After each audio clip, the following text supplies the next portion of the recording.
Hello, my dear friend, class 8, 9, and 10. Now, today I am going to discuss about the second part of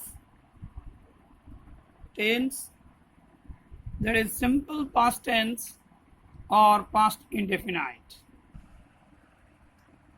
So, there are 3 or 4 questions are very important to hear.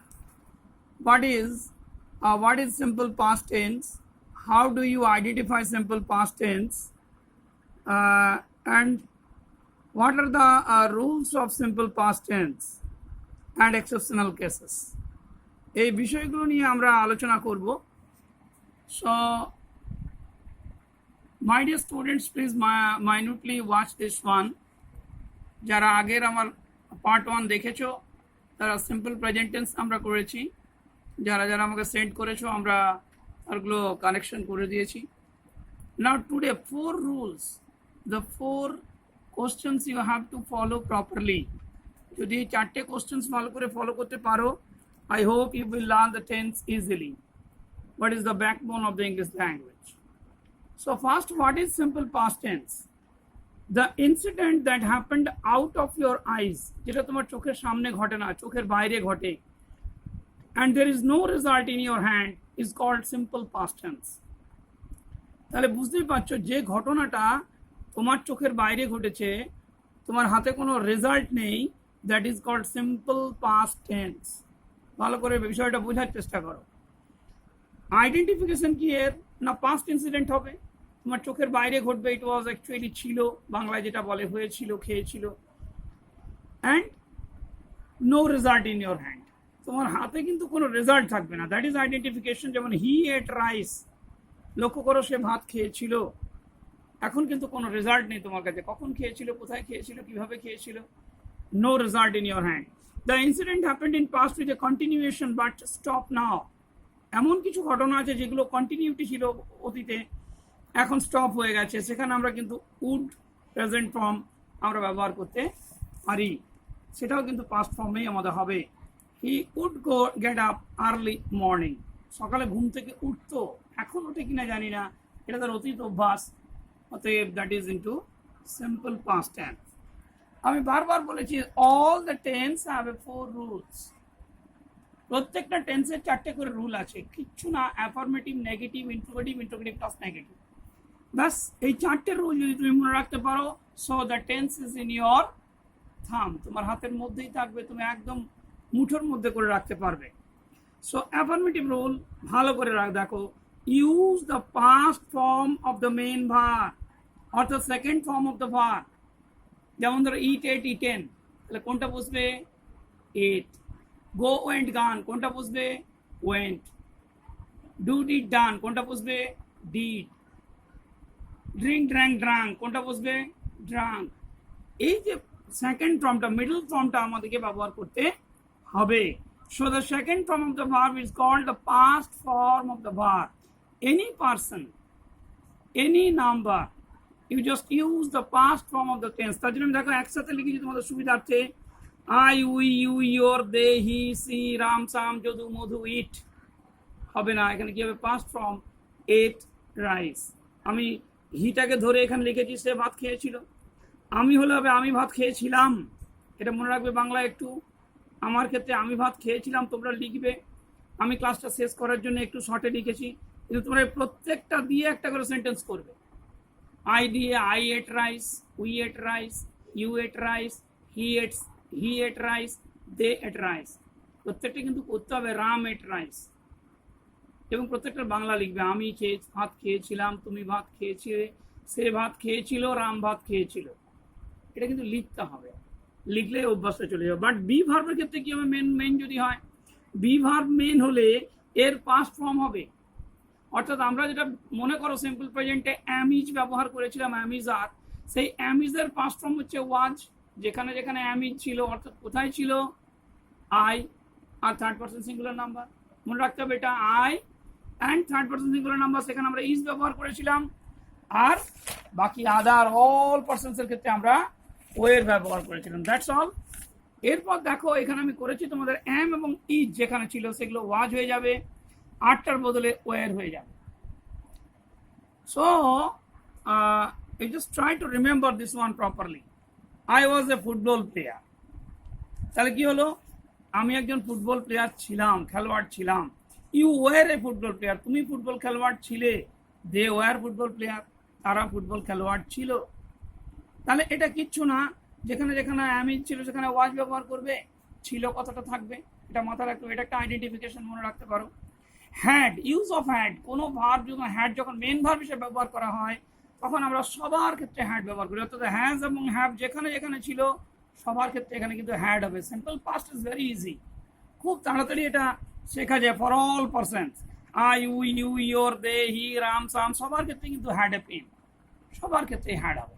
ছিল, কলম ছিল, আমার একটি কলম ছিল, তোমার একটি কলম ছিল, তাদের একটি কলম ছিল, আমাদের একটি কলম ছিল। এখানে কিন্তু we had, I had, he had, এই ব্যাপারগুলো একটু জানতে হবে। দেখো এরপর যেটা আমরা আসছি নেগেটিভ। নেগেটিভ সেন্টেন্সের ক্ষেত্রে কিচ্ছু না, ইউজ ডিড নট। দেখো ডু নট ব্যবহার করেছো, ভালো করে মনে রাখো সিম্পল প্রেজেন্টে, সেটা এখানে হবে did not for all persons. শুধুমাত্র বি ভার্বের ক্ষেত্রে আলাদা, present form of the main verb আমাকে ব্যবহার করতে হবে। মনে রাখবে I did not eat rice নয়, ইট রাইস। ওখানে কিন্তু পাস্ট ফর্ম ব্যবহার করা যাবে না, যেহেতু দুটো পাস্ট টেন্স আমরা ব্যবহার করতে পারি না।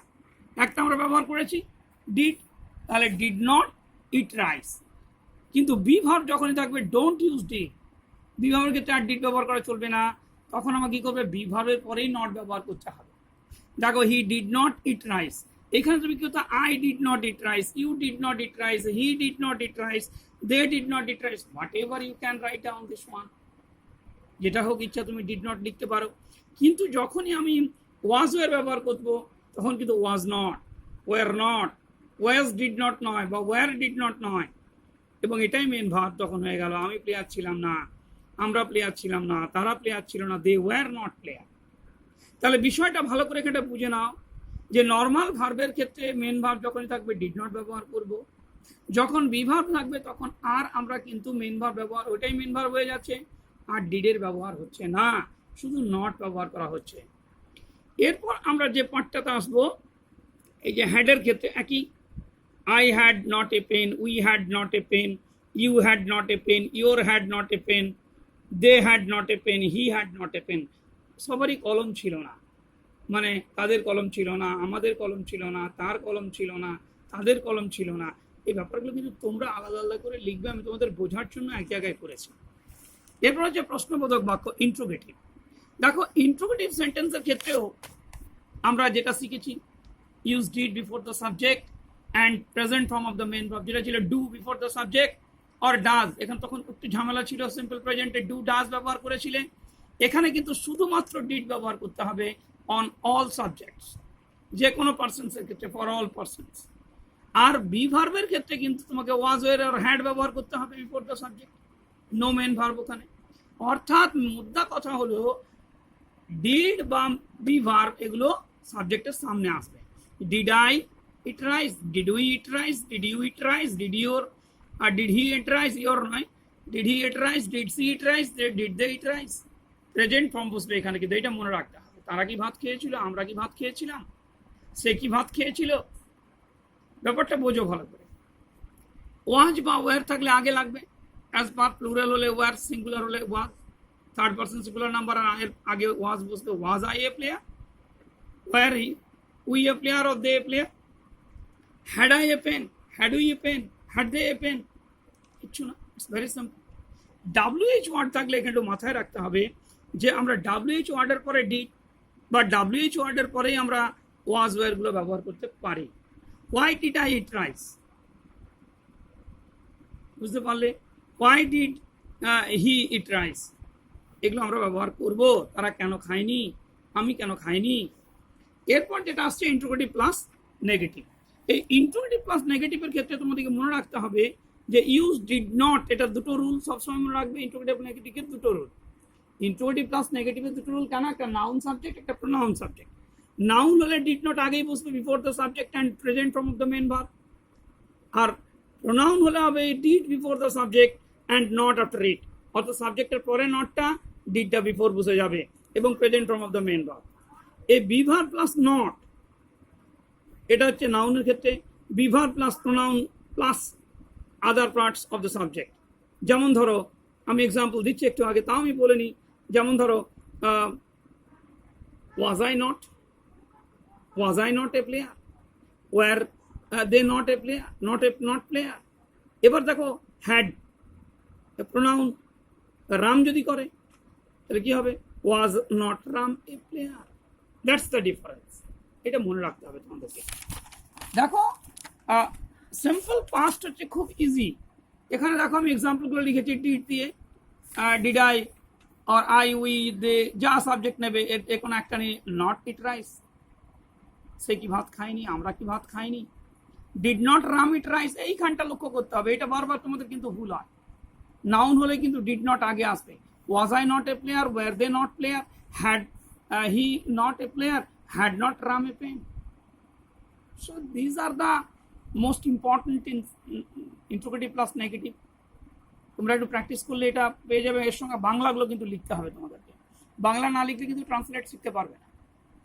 Why had he not a pen, why did he not eat rice, why did not Ram eat rice. দেখো রামের ক্ষেত্রে কিন্তু আমরা ডিড নটটা আগে দিলাম। So that's all for simple past tense. আমরা এরপরে যে পার্টটায় যাব সেটা হচ্ছে ফিউচার, সিম্পল ফিউচার আর ফিউচার ইনডেফিনাইট। দেখো সিম্পল ফিউচার বা ফিউচার ইনডেফিনাইটে যদি আমরা যাই তাহলে ফিউচার ইনডেফিনাইটের ক্ষেত্রে হ্যাঁ আমরা সিম্পলি ব্যবহার করব শ্যাল অর উইল। অর্থাৎ আমার এর ক্ষেত্রেও the incident that may happen or may not be happen, ঘটতেও পারে নাও ঘটতে পারে, তাকে আমরা ফিউচার বলি। And we don't know whether it will be happen or not.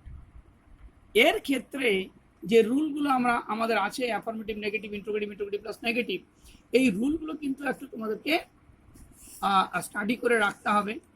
মূলত শ্যাল উইল আমরা যেটা পরের দিন ব্যবহার করব সেটা হচ্ছে সিম্পল ফিউচার এবং কন্টিনিউয়াস টেন্সটা, প্রেজেন্ট কন্টিনিউয়াস আমরা ব্যবহার করব। পরের দিন আমাদের আলোচনা থাকবে প্রেজেন্ট কন্টিনিউয়াস এবং সিম্পল ফিউচার। আর তোমরা এটার কাজগুলো করবে যে কোনো দুটো ভার্ব নিয়ে সব পার্সনে তোমরা করার চেষ্টা করবে। That's all. Thank you for watching this channel.